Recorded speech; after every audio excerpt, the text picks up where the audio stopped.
가장 확실한 징조가 있습니다. 그게 뭐냐면 마태복음 24장 32절로 33절 찾겠습니다. 못 찾는 분은 화면 보시고요. 젊은 분들은 32절, 33절 같이 읽습니다. 무화과 나무의 비유를 배우라. 그 가지가 연하여지고 잎사귀를 내면 여름이 가까운 줄을 아나니 이와 같이 너희도 이 모든 일을 보거든 인자가 가까이 곧 문 앞에 이른 줄 알라. 여러분, 마태복음 24장 전체는 마지막 때 세상 끝에 되어질 징조거든요. 다른 징조들은 이런 일이 있을 거다, 있을 거다, 있을 거다 이렇게 기록이 되어 있지만 32절에 보면 명령형이에요. 무화과 나무의 비유를 배우라! 왜요? 이건 너무 중요하거든요. 무화과 나무의 비유를 배우면 한 가지 사실을 알 수 있는데 33절 인자가 가까이 곧 문 앞에 이른 줄 알 수 있어요. 그 비유는 어떤 이단들처럼 성경 전체가 비유다? 이게 아닙니다. 또 비밀을 숨기려고 비유를 두는 것도 아니에요. 여러분, 비유는 뭔가를 쉽게 이해시키고 설명하기 위해서 성질이 비슷한 걸 가지고 빗대어 설명하는 거잖아요. 국어사전 찾아보세요. 그렇게 정의가 돼 있어요. 뭔가를 감추고 비밀을 감추려고 비유 드는 게 아니고 뭔가 쉽게 이해시켜서 설명하려고 비유를 드는 거라니까요. 근데 오늘날 어떤 이단들은 성경은 비유다. 이 비유 깨달아야 구원받는 것처럼 그게 말장난이거든요. 자, 32절에 무화과 나무의 비유는 뭐냐? 여러분, 이스라엘을 상징하는 거예요. 성경에 이스라엘을 상징하는 나무가 세 가지입니다. 감람나무, 포도나무, 그리고 무화과입니다. 감람나무는 그들의 어떤 종교적 특성을 말하는 거고 영적 축복을 상징하는 거고 포도나무 그리고 무화과나무는 그들의 민족성을 설명을 하는 거예요. 이 무화과는 따뜻한 지역에 살거든요. 그래서 아래쪽에 무화과나무가 많아요. 겨울이 되면 저희 교회 마당에도 있네요. 죽은 나무처럼 완전히 말라요. 그러니까 무화과를 모르는 분들은 죽은 줄 알고 뽑든지 썰어요. 그러나 내버려 두면 죽은 줄 알았던 그 나무가 여름이 되면 잎사귀가 나는 거예요. 살았네? 싶은데 꽃도 없이 바로 열매가 나와요. 그래서 없을무, 꽃화, 열매과자입니다. 꽃 없이 그냥 열매가 나와요. 그래서 무화과라고 하는 겁니다. 그 무화과와 같이 이스라엘은 2000년 동안 나라 없이 남의 나라에 더부살이 했잖아요. 그런 민족 없습니다. 2000년 만에 자기 나라를 되찾고 독립한 나라가 어디 있습니까?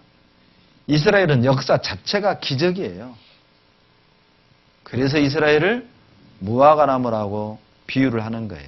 이건 제가 그렇게 설명하는 게 아니라 보실래요? 전 세계 그리스도인들이 무화과나무는 이스라엘이라고 믿어요. 보세요.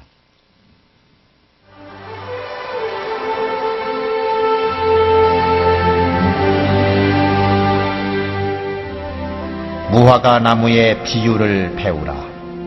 그 가지가 연하여지고 잎사귀를 내면 여름이 가까운 줄 아나니 너희도 이 모든 일을 보거든 인자가 곧 문 앞에 이른 줄 알라.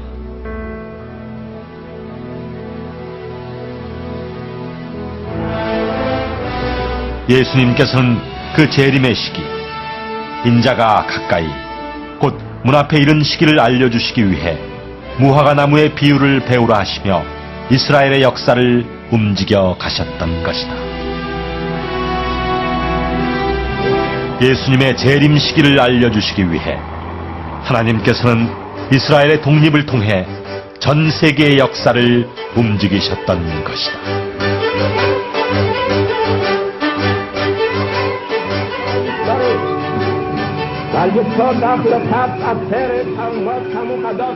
(2000년) 전 예수님께서 무화과 나무의 비유를 배우라고 하신 뜻, 바로 이것이 이스라엘의 독립 속에 숨겨져 있었던 무화과 나무의 비밀이었다.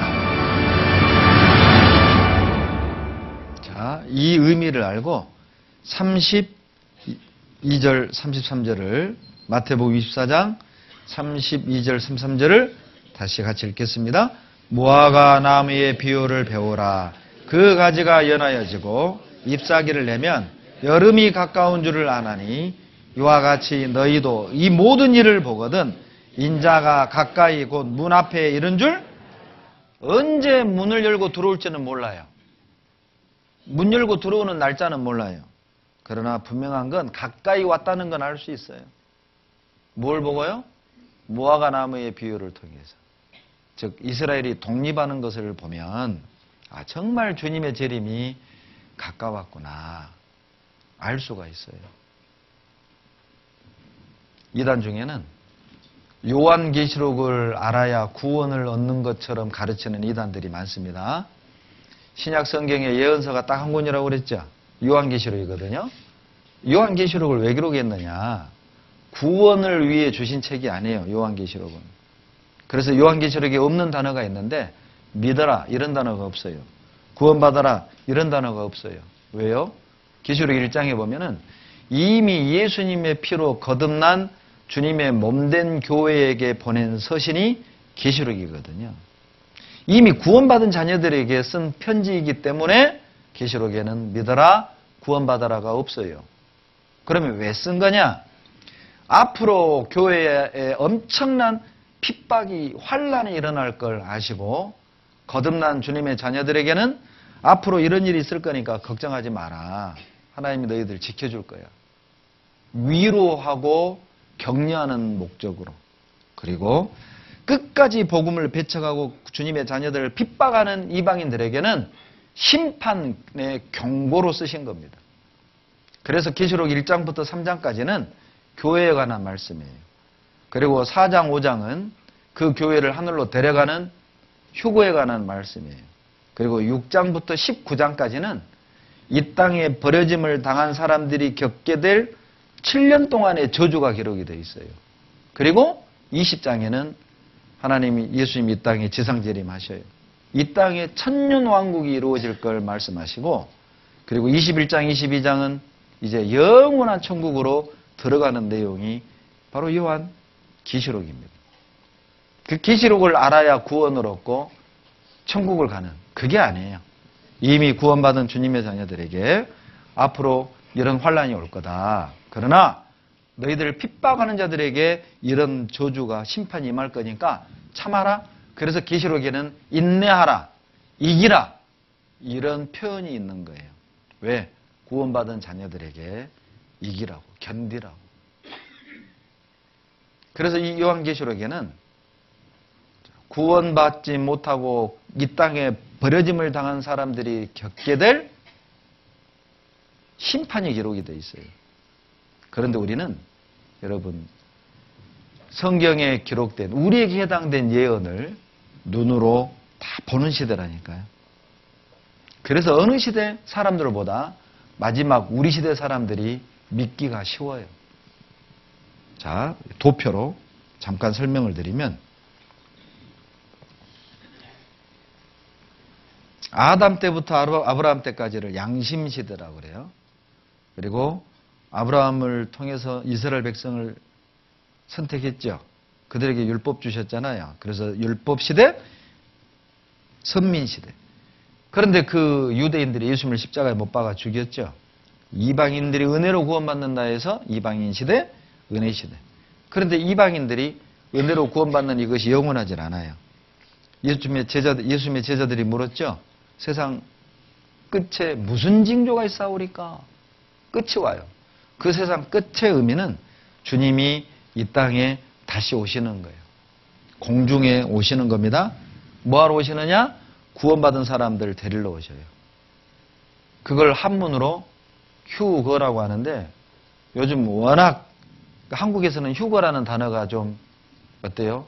이미지가 안 좋아요. 그래서 저도 휴거라는 말보다는 영어로 쓰는 게 훨씬 좋습니다. 랩처라고 그래요. 랩처. 환희, 기쁨 그런 뜻입니다. 주님이 거듭난 사람을 공중으로 데려가셔요. 그리고 거듭난 사람은 공중에서 7년 동안 잔치가 있고 끝까지 복음 배척한 남겨진 버려진 사람들에게는 7년 동안 환란이 있어요. 환란. 근데 그 7년을 두 동강 내면 전 3년 반, 후 3년 반으로 나뉘는데 전 3년 반에는 그래도 살만해요. 평화가 이루어요. 그리고 그 기간에 유대인 14만 4천 명이 구원을 받습니다. 그게 요한계시록 7장 내용이에요. 근데 이단들의 공통점이 뭐냐? 요한계시록 7장 14만 4천 명이 우리다. 다 이단입니다. 그 계시록 7장에 있는 14만 4천을요. 우리다 이렇게 가르치는 교회가 있다면 이단입니다. 방금 목사님 우리다 그랬잖아요. 이단이 그렇게 한다고요. 그렇게 가르치면 거기가 이단입니다. 여러분 계시록 7장에 보면은요. 이스라엘에 12가문이 있어요. 우리식으로 말하면 12성씨라고 보면 돼요. 한 집안에 한 가문에 12,000명씩 12가문이니까 14만 4천이 나오는 거예요. 거기에 유대인 가문이 다 적혀 있다고요. 그런데 자기들이 14만 4천이라고 하는 건 자의적 해석인 거예요. 그리고 전 3년 만에 세계 정부가 세워집니다. 하나의 정부가 세계를 통제하게 됩니다. 에이, 어떻게 넓은 지구를 통제해요? 방법도 나와 있어요. 계시록 13장에 보면 오른손이나 이마에 666 표를 받게 합니다. 외적인 목적은 매매, 바이오셀, 사고팔고인데 그 표를 받으면 이제 통제가 가능하게 돼요. 이따 조금 후에 설명드릴게요. 그리고 이 세계 대통령이 하나님의 성전에 앉아서 내가 하나님이다! 하나님 노릇하는 거예요. 그때 세상 사람들이 야, 우리가 속았다. 저 세계 대통령이 등장해가지고 세상에 어떤 그 핵 문제도 해결하고 식량 문제도 해결하고 테러 문제도 해결하고 아주 훌륭한 사람인 줄 알았더니 자기가 하나님이라네? 전쟁이 터져요. 그 전쟁 장소가 요한계시록 16장에 아마겟돈이라는 것이에요. 그 유명한 아마겟돈 전쟁이에요. 어떤 아저씨가 그러더라고. 맞아. 아마 인류는 아마 겟돈 때문에 망할 거예요. 아마겟돈이 그런 뜻이 아닙니다. 지명이에요. 지명. 무깃도라는 넓은 평야의 언덕배기. 그 아마겟돈이라고 그래요. 그 지역을. 거기서 전쟁이 터져요. 그리고 주님이 감람산에 내려오셔요. 스가랴 14장 1, 2절에 보면은 감람산에 오셔요. 이게 지상재림입니다. 그러니까 재림이 두 번이죠. 공중에 한 번, 지상으로 한 번. 그리고 이 땅에 이제 천년 왕국으로 하나님이 바꾸셔요. 이사야 11장에 보면은 사자하고 막 놀아요. 곰하고 놀아요. 독사골에 손을 넣어도 안 물어요. 에덴 동산처럼 바꿔놓으셔요. 그러나 천국보단 못해요. 그래서 천년 동안의 왕국을 끝내고 영원한 천국과 영원한 지옥으로 갈려져요. 이게 성경에 기록된 인류 역사인데 여러분 오늘 우리가 배운 내용은 징조를 배웠어요. 즉 우리에게 해당된 예언은 다 이루어졌습니다. 오늘 저녁에 우리 주님이 오셔도 성경은 전혀 하자 없습니다. 이제 남겨진 예언은 어떤 거냐? 구원받은 우리들이 공중으로 들림받은 후 버림받은 사람들이 겪게 될 예언만을 남겨놨는데 더 놀라운 건 우리 시대에 이 예언들이 성취될 기미들이 보인다는 거예요. 제가 몇 가지 보여드릴게요. 계시록 13장 봅시다. 요한계시록 13장.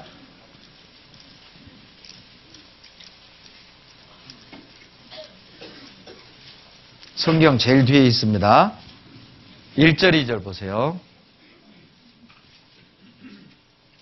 요한계시록 13장 1절, 2절 같이 읽습니다.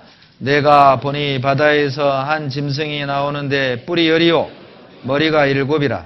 그 뿔에는 10면류관이 있고 그 머리들에는 참남된 이름들이 있더라.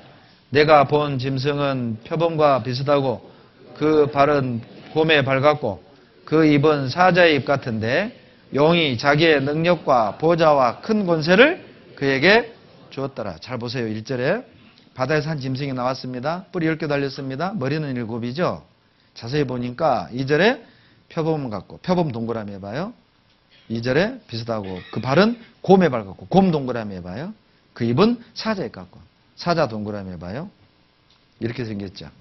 그리고 용이 능력을 줬는데 용은 뭘 의미하냐면 계시록 12장 9절 보세요. 큰 용이 내어 쫓기니 옛뱀 곧 마귀라고도 하는 사단이라고도 하는 온천하를 꿰는 자라. 용은 마귀입니다. 이 마귀가 세계 대통령에게 능력을 줘요.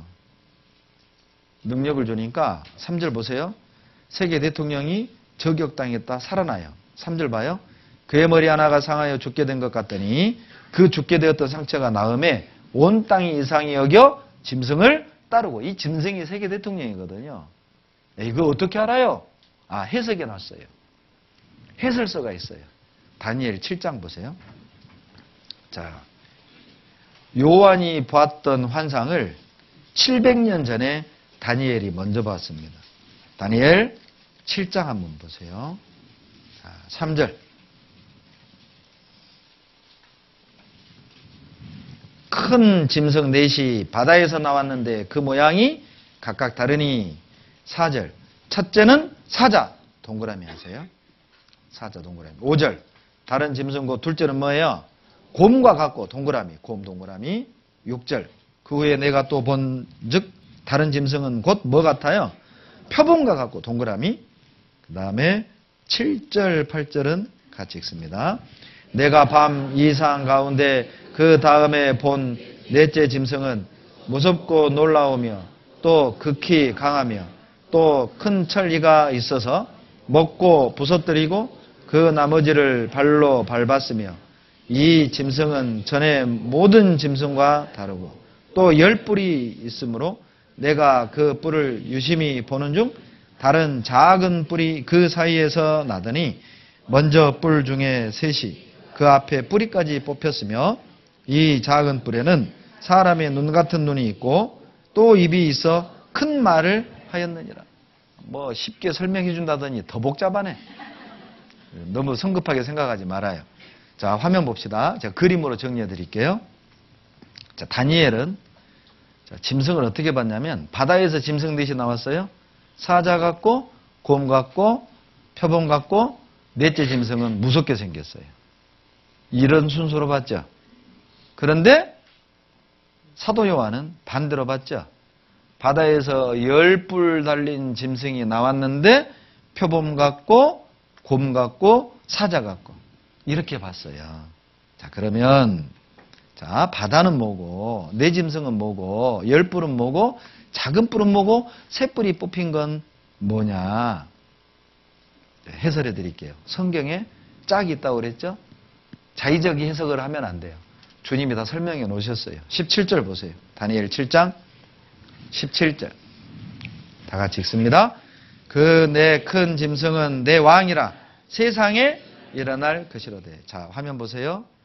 자, 바다는 이제 세상이라는 거 알겠죠? 내 짐승은 세상에 일어날 내 나라라고 그랬잖아요. 그러죠? 바다는 항상 요동하고 시끄럽잖아요. 잠잠할 데가 없어요. 세상은 항상 시끄러워요. 그러면 자, 다니엘에 봤던 사자는 뭐냐? 바벨론입니다. 제가 그 시카고 대학에 갔을 때 시카고 대학을 다닌 것은 아니고 시카고 집회를 갔다가 시카고 대학에서 오리엔탈 문명전을 한다는 소식을 들었어요. 그래서 제가 목사님께 가보자고 그랬어요. 갔더니 바벨론, 페르시아, 헬라 문명전을 하는데 바벨론 파트에 딱 갔는데 입구에 뭐가 있느냐? 날개 달린 사자입니다. 바벨론의 수호신입니다. 그래서 사자 하면 바벨론이에요. 곰은 뭘까요? 여러분 세계사 배운 학생들 대답해봐요. 바벨론 다음에 등장한 왕국 페르시아입니다. 예, 공부 참 열심히 하셨네요. 아주머니가 밝혔어요. 페르시아예요, 페르시아. 왜 페르시아는 곰이냐? 이 곰 같은 이 페르시아 왕이요, 헬라를 힘으로 밀어붙였다가 망했잖아요. 그래서 이 페르시아를 곰으로 상징을 하는 거예요. 그 영화 300 있죠? 영화 300. 예. 그게 바로 페르시아가 미려는 곰처럼 힘으로 밀어붙였다가 헬라에 당한 거예요. 보세요. 왜 헬라는 표범이냐? 알렉산더 대왕이 30세에 등극해서 어때요? 표범처럼 빠른 속도로 유럽과 중앙아시아를 제패했잖아요. 이렇게 빠른 속도로 세계를 제패한 왕도 없습니다. 표범. 그러면 이 무서운 짐승은 뭐냐? 로마입니다. 23절 보세요. 23절 같이 읽겠습니다. 모신자가 이처럼 이르되 넷째 짐승은 곧 땅의 넷째 나라인데 얘는 모든 나라보다 달라서 천하를 삼키고 밟아 부서뜨릴 것이며 넷째 짐승은 땅의 넷째 나라예요. 그런데 이 나라는 다른 나라와 달라요. 천하를 삼켜. 여러분 모든 길은 어디로 통한다? 중랑구로? 로마입니다. 로마. 천하를 밟아 부서뜨려. 로마예요. 그러면 열불은 뭐냐? 24절 보세요. 24절 같이 읽습니다. 그 열불은 이 나라에서 일어날 열왕이요. 그 후에 또 하나가 일어나리니 그는 먼저 있던 자들과 다르고 또 새 왕을 복종시킬 것이며. 자, 열불은 10명의 왕이라고 그랬잖아요. 10명의 왕이니까 어떻게 동시에 한 나라에 10명의 왕이 등장하겠어요? 그러니까 과거에 로마에 해당되었던 나라들의 연합국가라는 걸 알 수 있어요. 왜? 열불이 동시에 존재했잖아요. 그런데 작은 뿔은 뭐냐? 그 중에 하나가 일어난다고 그랬죠? 다른 뿔들과 달라요? 새 왕을 복종시켜요. 그러니까 이 작은 뿔은 적그리스도라는 걸 알 수 있어요. 왜냐? 새 왕을 굴복시켰다고 탈퇴시켜버려요. 뿔이 뽑혔다는 말은 새 나라가 탈퇴됐죠? 7뿔. 뿔은 왕권 상징하거든요. 7머리 중심으로 운영이 될 연합국가를 말하는 겁니다. 이 짐승들은 나라를 상징하고 있어요. 그리고 바로 이 연합국가에 세계 대통령이 등장하게 돼요. 계시록 13장으로 돌아가 봅시다. 계시록 13장입니다. 자, 7절 보세요. 여기 세계 정부란 말이 나와요. 7절 다 같이 읽습니다.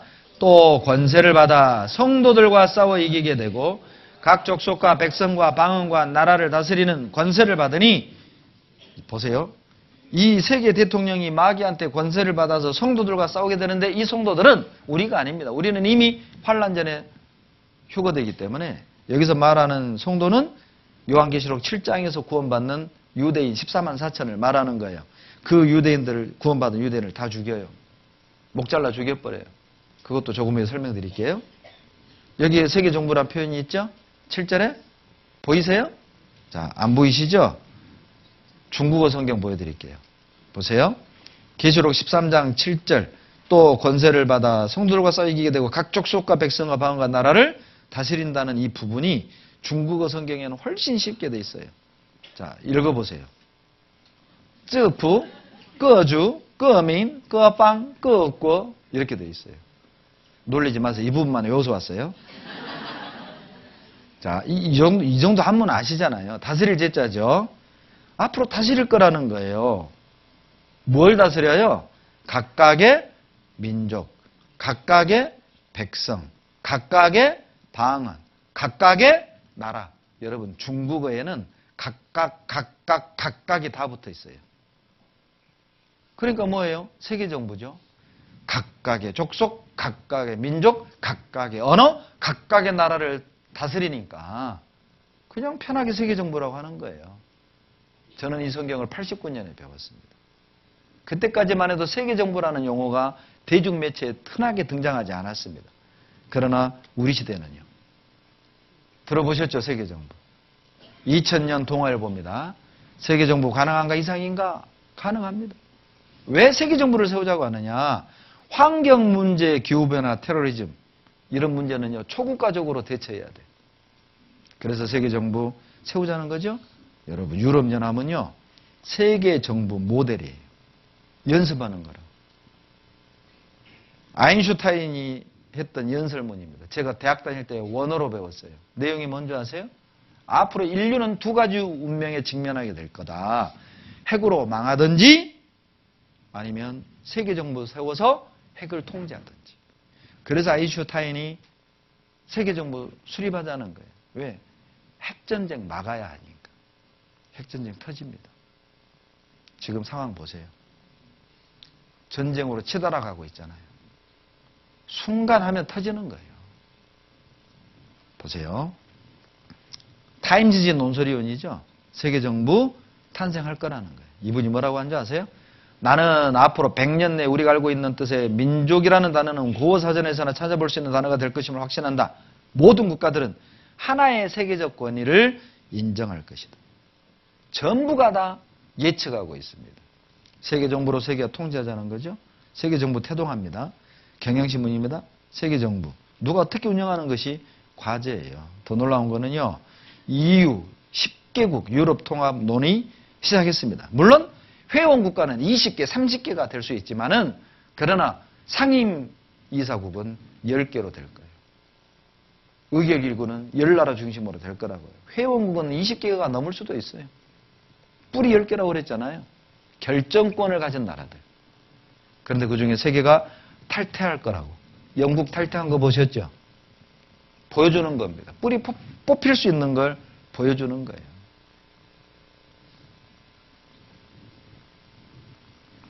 쌍둥이 무역센터 그 자리에 빌딩이 세워졌습니다. 제가 2013년 12월에 갔을 때 딱 세워졌어요. 이 빌딩입니다. 이 빌딩 이름이 뭔지 아세요? One World Trade Center. 하나의 세계 무역센터. 여러분 현대 정부론이라는 세계 정부론이라는 교과서도 있었어요.